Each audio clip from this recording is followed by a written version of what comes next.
میں نے سلیم کو فون کر دیا ہے، اس نے کہا ہے کہ تم تیار رہنا، میں تمہیں لینے آ رہا ہوں۔ میں نے پوچھا تو کیا تم اس کے ساتھ چلی جاؤ گی حسنہ؟ کہنے لگی ہاں تو اور کیا کروں شازیہ، میں تو بس تم سے آخری بار ملنے آئی تھی، خدا جانے ہم زندگی میں دوبارہ مل بھی سکیں گے یا نہیں۔ میں سمجھی کہ ایسے ہی کہہ رہی ہے حسنہ، یہ کہاں جائے گی۔ تاہم اس دن بھی میں نے اسے بہت سمجھایا مگر وہ نہ مانی، اور اگلے دن اپنے بھائی اور ماں سے چھپ کر سلیم کے ساتھ لاہور چلی گئی۔ میں بہت حیران ہوئی کہ یہ کیسی لڑکی ہے جس کو بیوہ ماں اور بھائی کی عزت کا ذرا بھی خیال نہیں۔ حسنہ کے گھر والے محلے میں بہت بے عزت ہوئے تو وہ یہ شہر چھوڑ کر چلے گئے۔ اس کے بعد ان کا کچھ پتہ نہ چلا، نہ ہی حسنہ نے کسی سے کوئی رابطہ کیا۔ ہم بہنوں کی تعلیم مکمل ہو گئی، ابو ریٹائر ہو گئے تو ہم اپنے گاؤں چلے گئے۔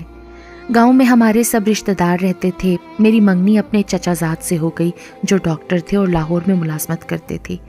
یوں میں شادی ہونے کے بعد لاہور آ گئی۔ مجھے نرسنگ کا شوق تھا، شوہر نے میرے شوق کا احترام کرتے ہوئے مجھے کبھی کبھار ہسپتال آنے کی اجازت دے دی۔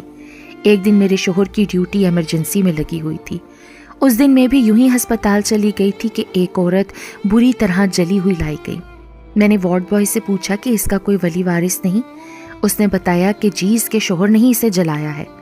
میں نے پوچھا تو اسے ہسپتال کون لے کر آیا؟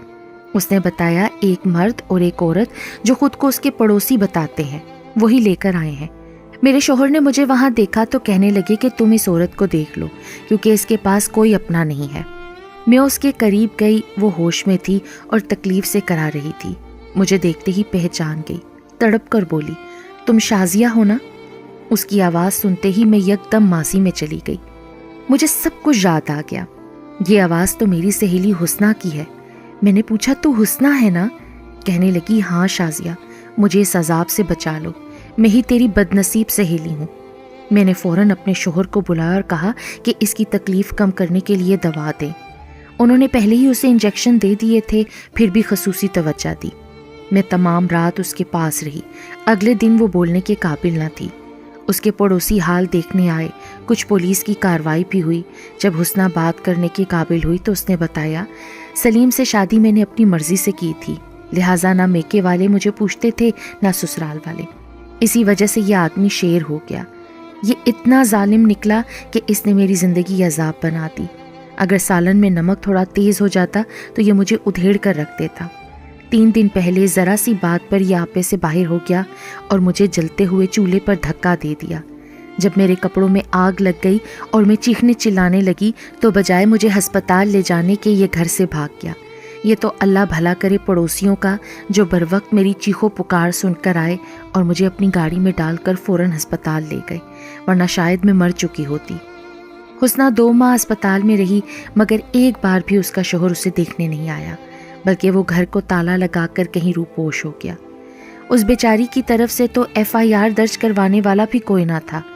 پڑوسی جو چشمدید گواہ تھے انہوں نے بس اتنا کہا کہ ہم سے جو ہو سکا ہم نے کر دیا، اس سے زیادہ ہم کسی کے معاملات میں نہیں پڑتے۔